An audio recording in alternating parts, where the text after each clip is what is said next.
Hello, welcome to this new episode of Secrets of Leaders. And today I'm really pleased to welcome Iuri Melo. Hello, Iuri. Hello, how are you, Jerome? I'm happy to be here, my friend. I am very excited. I'm intrigued as to where we're gonna go and where we're gonna end up. So let's give it a go. Yes, I'm super excited as well. So you are the co-founder of SchoolPulse, sorry, then you Close. will be It's able okay. to talk a bit more about it. But you're also the author of Mind Over Gray Matter, a great book that I recommend. And we will talk about this book as well and why this book is also a really good tool for leaders who want to do a better use of their brain, of their mind, because this is our primary tool to lead, right? So, Absolutely. but before going into the subject of your book, can you tell us a bit more about you, your journey, and what brought you to where you are today? Man, I would love to. Yeah, we're actually just kind of touching on this just a little bit before the interview started, and I'm originally from Portugal, so Jerome, that's where I grew up in the old country over there, and that was wonderful. And then I moved to America and been here now for a long time, and got married. I've got 5 children, and kind of went to school and become a psychotherapist, and I've been doing that for about 20 years, and still do that. And over the past 7 years, I've had the opportunity to co-found SchoolPulse with a good friend of mine who's a software engineer. We actually started that here in St. George, Utah. So I'm a long ways away from you, about an hour and 45 minutes from Las Vegas. Everybody's kind of familiar with where Vegas is, but we're really in this just idyllic place. It's absolutely gorgeous. It's this high desert. We're right by the Grand Canyon, Zion National Park, Lake Powell, Bryce Canyon. It's Mm. just this gorgeous place. But in this wonderful community where we live, uh, about 7 years ago, we actually had 7 students who took their life by suicide, and it kind of rocked the community. It was a really intense time. And a good friend of mine, by then, I had written Mind Over Gray Matter and Know Thyself, kind of more of my book for teens. And there was a principal who actually 2 of my girls were going to school at that school, and he had lost 2 students to suicide. And he reached out to me, feeling like, Yuri, I feel like all I really have at my disposal are just reactive tools. It's almost like I'm just passively waiting for crisis to happen and then kind of just like, oh, like we got to do stuff. And his hope was that we could create something that was a little more proactive, a little bit more focused on prevention, right? Really preventing suicide, preventing that type of behavior or those kinds of choices. And that was really the genesis. Like that was the beginning of School Pulse. And since then we've grown, throughout the country. We're still just in the U.S., but maybe coming to Europe one of these days. Mm. And we provide schools who are really looking to promote student excellence, to increase their mental fitness, and obviously to prevent suicide. We prevent schools with a complete solution that's affordable, it's easy to implement, does not burden schools, but that provides live support to students, to parents, to faculty. It is a fabulous tool, and we can talk more about it if you want, but that's just a brief idea of what I do. And I was just telling Jerome, I've got a kid over there in England myself, and Yes. he's actually kind of doing a service, kind of a religious service mission there. And man, what a beautiful place! I think he's really enjoying it, and who knows, maybe he'll end up there. I don't know, but anyways, it's good to be here, man. Mm. And yes, indeed. So your main subject started with mental health, with how to train your mind, your brain to have a better mental health. Is that also the genesis of your book, Mind Over Grey Matter, which I love the title, by the way. Yeah, yeah, yeah. And where's the title coming from? Because we heard before mind of a matter, mind of a gray matter, where mind over the brain is quite Yeah. intriguing. Yeah, it really came up. I'll give you just a little bit of a backstory to that. Other than just being a psychotherapist for the past 20 years, right? And I feel like when you spend literally thousands of hours, right? I mean, knee to knee, eyeball to eyeball with people, with wonderful people, and you're kind of just privy to their life, right? To their successes, to their joy, to their misery, to their sorrow. You kind of begin to see these patterns, and obviously, as a therapist, right, you begin to utilize these tools to better people's lives, right? To Mm, relieve some of their suffering, and more importantly, to help them to just feel happier, to find more purpose, to live with more meaning in their life. And so I feel like Mind Over Gray Matter was really the best way I can maybe describe it was kind of just a brain dump of like all of the little tools and skills and insights that I had learned, within the first, 12, 13, 14 years of my practice. And it was so good. I can't tell you, Jerome, that process of, I mean, my process was I would wake up early in the morning about 5 a.m. and I would just write mm. until probably about 6:30. I didn't have a ton of time, so it was just waking up, writing, editing, writing, editing, editing, writing. I mean, just that whole process. But it was so good for me. And at one point, I met with a good friend of mine who actually kind of owns uh, kind of like a news outlet here locally. And he's just a really great thinker, and I feel like he's kind of a really like thinker, like in steps, right? You kind of do this and then this and then this and then this. And I have to say that my thinking doesn't, it's not quite naturally that way. Mhm. Sometimes I would like to describe that my thinking is more like, it's like a big circle, like it just goes around and around and around. And when I was talking to him about the idea for my book, he said, Yuri, like, um, you're really going to have to take this like big circle mess, right? That's kind of your thinking, and you're going to have to put it into concrete steps for people. You're going to have to give people a direction instead of just kind of being this abstract kind of philosophical approach. And there is definitely a lot of abstract and philosophical type, Mm. musings and suggestions and tools. But I tried really hard to try to put together a kind of step structure, a compelling, uh, I guess, just yeah, kind of a It's like a structure, right? strategy, actually, a Exact, a strategy that strategy. people Yeah, can apply to their lives. absolutely. And the Mm, whole concept of this mind over gray matter, right? It really came up with this idea. I tend to subscribe to a kind of psychology, right? Cognitive behavioral strategy, right? mm, And that strategy basically in a way says, that our psychology is everything, right? Like the way that we interpret the events in our lives matters more than the events themselves, right? This ability, we're like these meaning making machines, right? And when events happen, we have the ability to ascribe a meaning or what this situation means. And as a result, if we can do that, right, if we can have the right perspective, if we can have the right psychology, that can significantly improve the quality of our lives, and of course help us to be more persistent, right, to be more understanding, um, about where we are, and of course to give us the increased motivation and inspiration to keep going. And so mind over gray matter is really that concept of how do we distinguish or learn to distinguish between the brain, right, or the gray matter, right, which is this survivalistic organ, right, that is constantly driven towards relief or avoidance of pain, mm, towards perhaps what I would consider to be, right, is the mind, right, or maybe in a more humanistic type perspective, right, the mind is this, it has this drive to grow, right, it has this drive to evolve, right.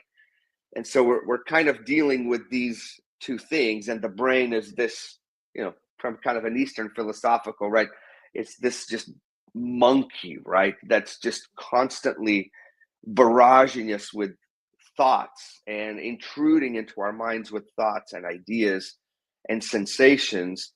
And what I'm hoping is to give people, right, this is really to actually is to improve their relationship with their brain. Let me give you one quick example, and I don't mean to overspeak here, but I probably will, and I apologize right now, but I, I do lots of work with people who obviously struggle with depression, right? The depression or anxiety or post-traumatic Mm. stress disorder or obsessive compulsive disorder. And I find that sometimes those individuals, they have what I would call a difficult brain. Like their brain is difficult. Like I really like my brain, Jerome. Like for whatever reason, and I don't even want to take credit for it because I don't even know if it's anything that I did of myself, but my brain is fairly gentle. Like when I'm quiet or alone or praying or meditating or whatever it is, I find that my brain is at ease. Like it enjoys the silence. It's pleasant. It thinks overall in a pretty decent way. But I find that for other people, being alone is incredibly difficult. Like their brain is not pleasant. It's critical. It's harsh. It's tangential. It's fragmented. Oftentimes, it's very rigorous and unforgiving. And so, part of my tool with people, and I would say that one of the ways that I've really kind of expanded on that idea was when I was working with individuals who suffer from obsessive compulsive disorder.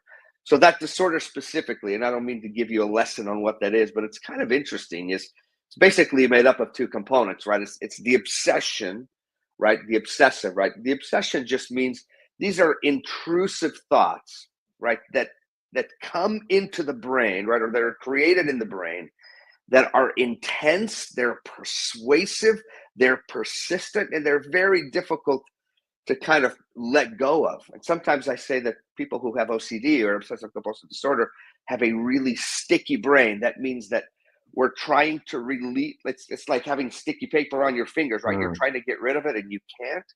Well, their brain is really sticky. And so they're trying to get rid of these very critical, very difficult, very obsessive thoughts. And of course, these thoughts over time create a tremendous amount of anxiety inside the individual. And then at times, not all the time, they will do a compulsion. A compulsion is a behavior or a set of behaviors that are meant to relieve the brain of some of that anxiety, right? And so when I was working with this piece, I wanted to give these individuals, right, who are having these really intrusive, sometimes violent, sexually inappropriate, whatever it is, right, all of these really intense thoughts, I wanted to give them some release or at least a strategy, right, to help them to deal with this brain that was actively misfiring. Like it was almost malfunctioning a little bit. And there's actually some really good research that can show you how the brain is doing that, not just with people who have OCD, but those who have suffered from like major depression or anxiety related disorders. But the good news is that there are cognitive strategies, right? Things that we can deliberately do with our mind that can impact this wonderful vehicle that is the brain, right? And maybe that's how I would describe the brain, is really this vehicle. And one of my kind of unspoken objectives when I work with people is I want to help them to create a better relationship with this brain. Like I don't want them to fear it because that honestly makes it worse. I don't Mm. want them to like battle it. I want them to approach their brain in a gentle and a compassionate way, and I feel like we get better outcomes in the long haul. Anyways, that was probably more than you wanted to know, but it's just a fascinating topic, as you know. I mean, this is why you do what you do, because the brain is just so incredibly fascinating. We're so grateful for it, and yet some of the very things that can make people or can help people to be incredibly successful. And I even say, like, some of my anxious clients or clients who struggle with some of that depressive mindset, or my OCD clients, I always tell them, man, you have a Ferrari for a brain. Like this thing is going to make you millions of dollars, but it can also be really challenging. It can also Mm. be really challenging, especially sometimes in relationships. But Mm. But this is what I find really interesting in your book, is really this core approach that the brain and the mind are two different things. And I have another. I was thinking about this recently. Is, for instance, with social media, if you scroll, I would say I don't know if it's everyone the same thing, but if I scroll on TikTok, for instance, my mind knows that's wrong. Now, okay, I'm losing my time, or that's stupid, or if there's a video is absolutely useless, but is like is stronger than me. My brain is already cut with the hook, and that was, oh, now I understand the nuance between the brain and the mind. They're two different things. And I think that's important to understand this, because as leaders we need to comprehend the brain, to comprehend the mind, to have an understanding without being a psychologist, but to have a better understanding of psychology works. And what I like in the book, the way you explain it, is that it's like a punchline, actually, that the brain is amoral, doesn't have a moral, but the mind has a moral. So actually, how do you distinguish the brain and the mind to make them work together better? What a fabulous question. Let me go back to the amoral piece. That is kind of a key concept, right? Because sometimes and this is just an idea. I don't know if I necessarily have evidence. It appears to me, right, that the brain is amoral, right? Amoral just means that the brain itself doesn't care, whether we make a moral choice about, for example, and this is kind of a random example, right? The brain will consistently do and learn to do anything that you consistently ask it to do. So think of your brain. It's this like vehicle. It's like this open canvas, right? And whatever we consistently do, the brain will learn, regardless of whether the brain thinks it's right or wrong. The brain will just as easily, help you to drive a car, right? Without almost even paying attention. The brain will learn that so well, it will become automatic. But the brain will also create those same negative patterns, right? Whether it's to smoking or drinking or doing drugs, or creating some dependence or addiction on on our phones or whatever it is. The brain doesn't really care. The brain just does and creates whatever you consistently ask it to do. One of the analogies that I'll sometimes kind of present to people is if you can imagine, kind of just in front of you, right, is this jungle, right? Kind of just heavy, dense jungle, right? And you can just imagine that you've got this hatchet, right? And you're going to travel through this jungle, right? So you grab your hatchet and you start to kind of carve your way through this jungle, right? Right. And then you go back through that same path and you're carving that, and then you go. And as you keep walking back and forth through this jungle, right, you begin to create this pathway, right? And this is the same thing with our brains, right? When we begin to exercise, right, our ability to choose, and we begin to carve these paths through our brain, these wonderful connections are made. And the brain is so unbelievably efficient, right, that it does this so well, right, that after a while, we don't even need to be conscious anymore about how to do this. The brain just does it for us, right? I mean, think about your walking, running, jumping, talking, reading, etc. Like, these are things that you do, or some of us play the piano, or that sing, or that play the guitar. Like, the brain can now just do all of this stuff. We don't even have to think about it. It's become automatic. It's brilliant. It's absolutely brilliant, right? But sometimes, right, we develop, perhaps through our own maladaptations, right, which just really means life happens, and because of our own ignorance or inexperience, or just because we're fearful or whatnot, we sometimes adapt to situations in ways that aren't wonderful, right? And as we grow up through our lives, right, we have the ability to kind of look back and go, like, okay, I can see that I'm doing this. My brain is kind of doing this thing, but I can now see that this is not the most effective way. I'll give you an example from my own personal life, Jerome. I am and in this regard, my brain drives me in a lot of ways. I am a conflict avoider, right? I just, I don't want to like jump into conflict, right? Whether it's with my own kids or with my wife, my brain is just like, don't, like, that's going to be pain. Don't walk into pain. Like, it's going to be terrible. Your wife is going to be upset. It's going to be tense. It's going to be the silent treatment. Just avoid it at all costs, right? And I think that that pattern actually began very early on in my life, right?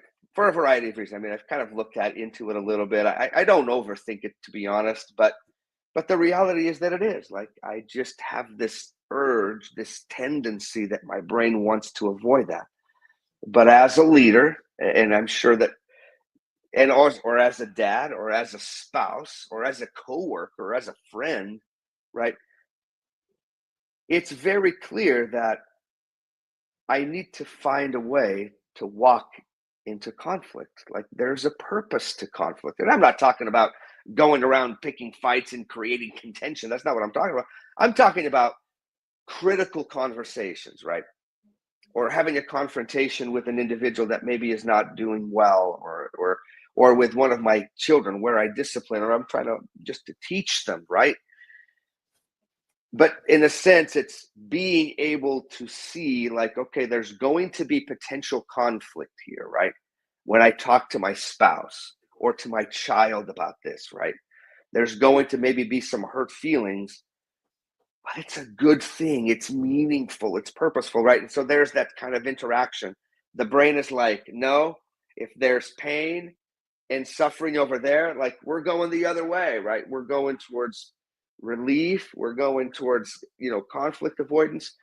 And the mindful me is trying to say, look, like I get that. I understand that there's going to be, but this matters more. And kind of what I'm hoping to do, right, is that our mind, our better self, our best self, right? Our like the part of us that's more driven by values, right? Ultimately ends up trumping this survivalistic piece that just wants to avoid it. And so for me, that's one of my common ones that I just have to deal with all the time is my brain is just like, if there's conflict there, just don't approach it. Just ignore it, procrastinate it, put it to the, you know, don't address it directly. And so that's been one that over my life, right? I mean, I'm near 50, right? That I've observed, right, is not a wonderful adaptation in my life. Now, I love to be a peacemaker. I really, really do. Like, I love to be in that place. It's just pleasant for me. But I know that sometimes I need to be willing, right, to step into conflict, to step into a critical conversation, because the outcomes or my values are more important than just comfort, right? Which is That's where my where brain wants to take me. and that's where the moral part of the mind takes place. Is okay, there's the brain, which is a automated software that has its own programs, but my mind is driven by, as you said, values, by a vision, by motivations, and is to use the willpower in a way to go against the brain in those moments, even if it's painful, even if it's uncomfortable. And I guess that's where the mind steps over the brain or over the gray matter in this instance, in the instances when I use my willpower for this. I assume that if I understood right. Yeah, you said it right, Jerome. Yeah, you said it right. I think that's exactly the concept. And I think the book is what I try to do with the book, right, is I try to present people with just ideas, right, to help them to do that. But to do it, and maybe this is my own, I mean, now that I say it, I'm going to, but to do it in a way that's the most effective, right? Because we have this brain, like we talked about. It's very it's persuasive. It's challenging to go against the brain, and I really don't want to create conflict in there. And so there's lots of these, and I've learned this as I've worked with individuals with anxiety disorders or depressive disorders or other disorders. I just find that when we address the brain, right, when we deal with it, not as the enemy, right? The brain is my enemy, not in that way, but when we see it, right, as this thing that is just kind of rolling, but when we address it, I think in a gentle way, even with humor, um, with understanding, I find that we are better able to redirect the brain Yeah. into doing more of the things that we want instead of once again, I think people who perhaps have some challenging brains, they end up disliking it. They're afraid of it, right? And I Mm. find that kind of a relationship is, I think it actually just perpetuates the problem. It doesn't resolve it. Yeah, So strategy rather than a fight, as you yeah, said, with the yeah, or brain. force. And there's a key value that you talked about, and that really resonated with me as well, which is obviously from the mind. It's compassion, and say that compassion is a key component to understand the brain, to deal with the brain, but also with others. To what extent do you think that compassion is the one of the best way to become a better leader? I would say, and I've addressed it a little bit on a personal level, right? I'm reminded of a quote by Stephen Covey, who wrote the 7 Habits of Highly Effective People. I'm sure you're familiar with it. But he said, uh, private success or even personal success always precedes public success, right? And so think of yourself as a leader, right? And part of leadership, right, is obviously managing, teaching, leading, right, creating a vision, motivating, inspiring. And what Stephen is suggesting, right, or was suggesting because he passed, but is the idea that this public success is preceded by our own personal success.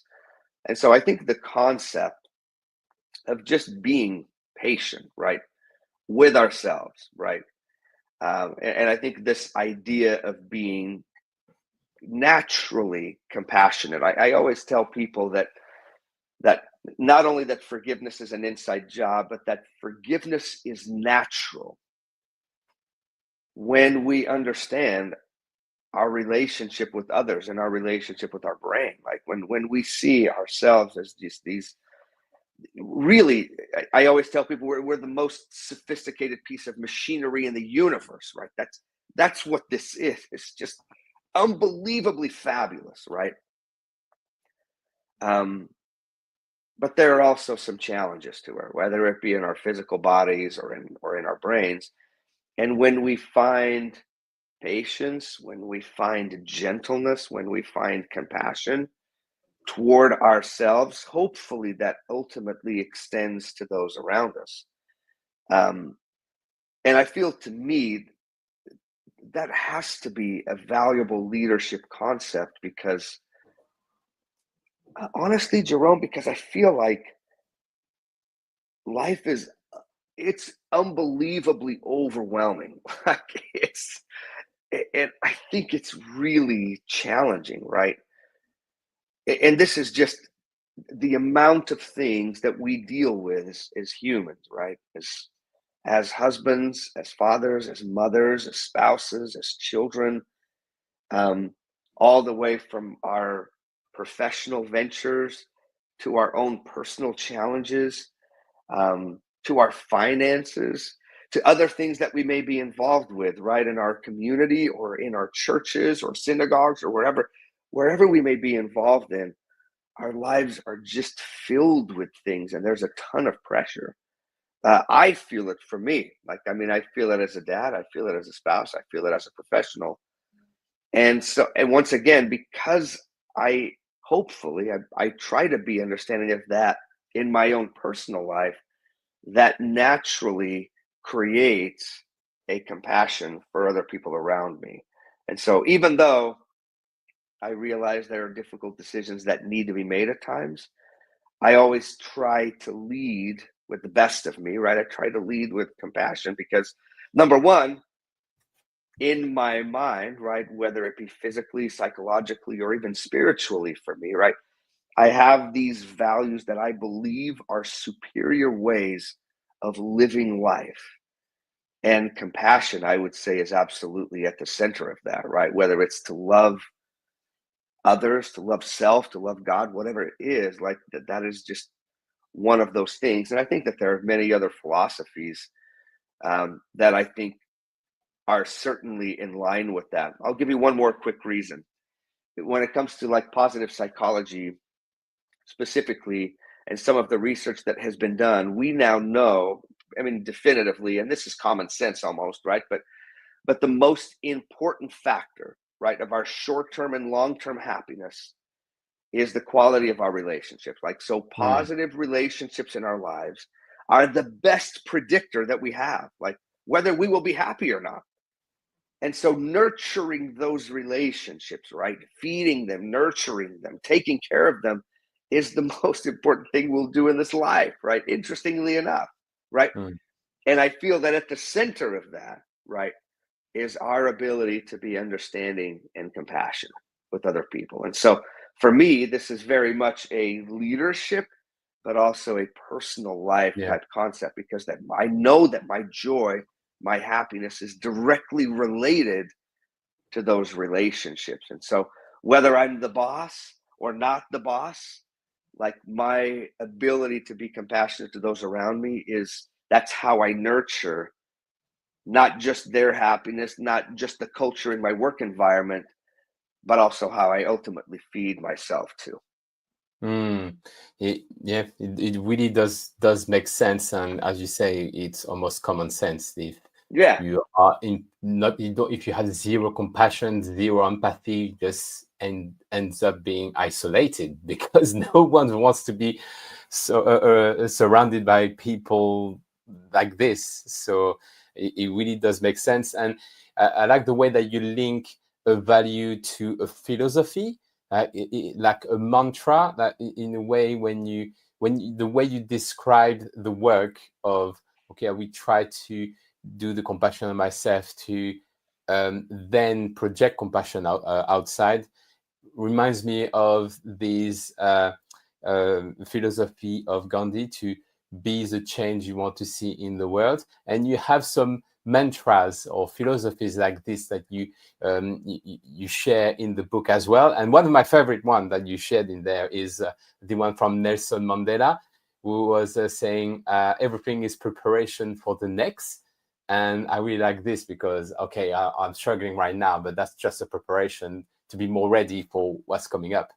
And what is your, because you shared several ones in the book, if you had to pick one, your favorite philosophy to be a better leader, what would it be? I really like that one. I really like that one. The idea that every moment prepares us for the very next moment. And I would even take that step a little bit further, and maybe more with a little bit more of a spiritual twist. That I would actually say is every experience is able to be consecrated for our good. And the word consecrate, or even if we were to translate it to Portuguese or maybe even French, but it means to make holy, right? And so we can take and I mean we can even borrow from Viktor Frankl's work, right, when he wrote Man's Search for Meaning, which is like a top 5 book. I'm certain that your readers are familiar with it, and if they haven't, it's such a great read. It's short, and read it with the marker, because you're going to mark that thing everywhere. It's just filled with so much goodness. And I think his experience, similar to Nelson Mandela's, right, it's so rich that we can't help to just be, there's just so much power because their experience was so extreme, right? But it's this ability to not just find meaning in suffering, but I think even more important, it's the ability to grow through our trauma, right? So, and in psychology, there's this concept, specifically, for individuals who've experienced trauma, right? And really all of us, that's in some way or another along that spectrum of intensity, we've all experienced some level of trauma. And sometimes when people experience really severe trauma, they experience a disorder, right? Or it becomes a disorder, what's called post-traumatic stress disorder, right? Where the situation becomes really debilitating to the individual. It's very difficult for them to function in the world.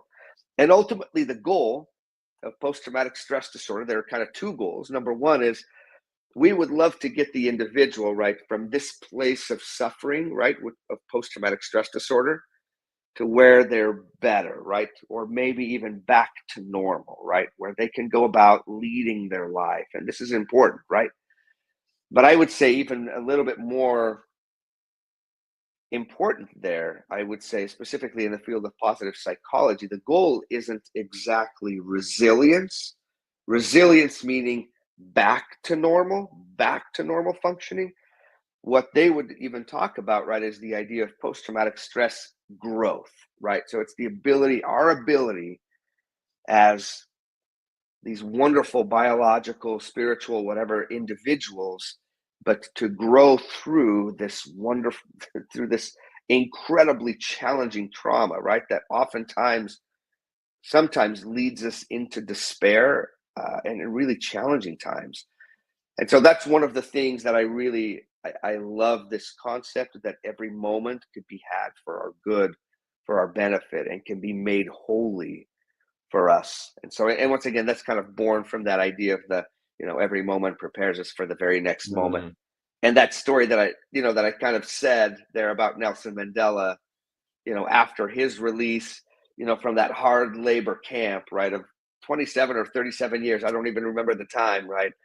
And when that reporter asks him the question, how did you deal with the injustice? How did you deal with the suffering? And he said, what suffering, right? It was preparation, right? And it's a mindset like that, right? Mm. It's a psychology, right? That can potentially make us invincible, right? And I say invincible as in like we can continue on, and not just continue on back to normal, but we can continue on towards bigger, better, stronger, right? And I don't say that in like everybody has to do this, and I'm not understanding or compassionate to people's struggles or to how real that struggle is for other people.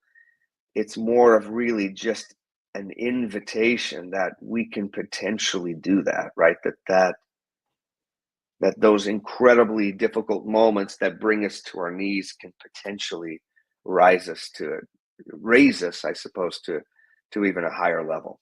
But Mm. so for me, that's really one of my favorites. I mean, I have a million others, but I I think that, I yeah, really that's like that one. definitely a good, yeah, that's a very good one. As you said, that can really condition the mindset of people. And I think that trans that is really understandable for anyone because, as you said, we're human beings, and at some point we will face some struggles, some difficulties, and I think that mantra would help anyone really to rise and to grow, as you said, because it's through yes, it's through the difficulties and obstacles that we actually grow, and I think that's a leadership trait Yeah, to have the mindset of saying, okay, maybe I'm struggling now, and to acknowledge this, but that's not the end. That's just the step for the next thing. So, yeah. yeah. That's well said, Jerome. Well said. Mm. Yeah. It is fascinating. We could continue. I'm sure we could continue to talk like this for a long time because Yes. Yes. mindset, brain, humans, and all this is is so vast.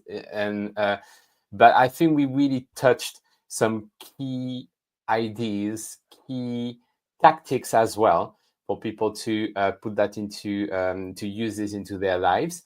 Would you have another a word of conclusion, another message that you didn't share today, but you really important for you to share today? Yeah. I think maybe even aligned with kind of SchoolPulse, and not specifically about the program, but I think more specifically with I, I'm I'm really engaged in helping our our incredible teens and adolescents and young adults and even children, I think to learn some of these ideas, right? That my hope is that as we present some of these ideas, right, to our amazing kids, right, that we can absolutely help them, right, to develop not only optimism, right, just like a better way of looking at the world. I Mm. constantly tell people, like, don't preach fear, like preach confidence. Like, just let's teach our kids to go into the world with confidence, the kind of confidence that says, whether I succeed or fail or am doing really well or not, right, I can ultimately grow, right? I mean, ultimately life is about evolution and growth. Everything about us is primed to grow. And I believe that when we are growing, we're happier. And when we're stale, and sometimes we're stale and we kind of reach some plateaus, and we're a little bit less happy. And so I feel like growth is such an important piece. And one of our whole pieces of SchoolPulse that I am so unbelievably excited to bring to schools and communities and to states is just trust. The evidence is there, the research is there, right, that suggests that when kids are more optimistic, when they are armed with growth mindset, when they have positive psychology principles and strategies on their side, not only are they happier, right, but that happiness helps them to perform better. It helps them to make better decisions. It helps them to behave better. And so our goal is to promote student success, right? We just happen to come through this psychological side of like, let me help you to get your students, right, these fabulous skills that will help them to become better prepared and better performers academically in their activities, more engaged, better participants. And that's really the goal. And so that's what I would say is I think just the importance Mm. of taking some of these ideas. There's this wonderful movie. In fact, I think I mentioned it in the book Mind Over Gray Matter, the movie Inception, right? And if you haven't seen that Yes. movie, it's really a fabulous movie. But the idea there is, well, in the movie, right, it's about extraction or idea extraction, right? These people go into people's brains through dreams and they try to extract their secrets. And but then the movie kind of shifts a little bit towards inception, right, which is the idea that we can plant an idea inside someone's mind, right, an idea so powerful that it will transform that person. And I believe that ideas like this, like every moment prepares us for the very next moment, or the idea that we need to invest relentlessly in our relationships, or into other ideas, right, that ultimately events become, it's something that can be consecrated for our good. Those are the kinds of ideas that help people to manage their anxieties, that help people to manage their depression, that prevent or insulate people from suicide ultimately. And I realize that that's a big thing, but the evidence is actually really strong. Mhm. And so that's what I would like to say is let's figure out some ways to get these tools into the hands of our adolescents now, so that we can not only help them to succeed, but ultimately better our communities as a whole. So, I yeah. think that's a great way to conclude this interview. Thank you very much, Yuri. That was super insightful, super lively, Yes, inspiring, and I really enjoyed this conversation. So, for the people who want to know more, on Amazon, you can type Mind Over Gray Matter. I will also drop a link into the description of the video, and also School Pulse. So I will also add a link if you want to know more about what Yuri does. I would love it. And I'll share some links as well. We've made hundreds of videos for adolescents, and I'll share links to those. And those are just free. You can just go, you can watch them, you Mm. can watch them with your teens. And like I said, they're all packed with just goodness. And they're short, they're easy to digest, and they're not cringy. They're really fun, they're really good. So thank you, Okay, Jerome. cool. Yeah, I will definitely drop the link. Thank you very much. Take care You and bet. see you soon. See you soon. Thank you, Jerome.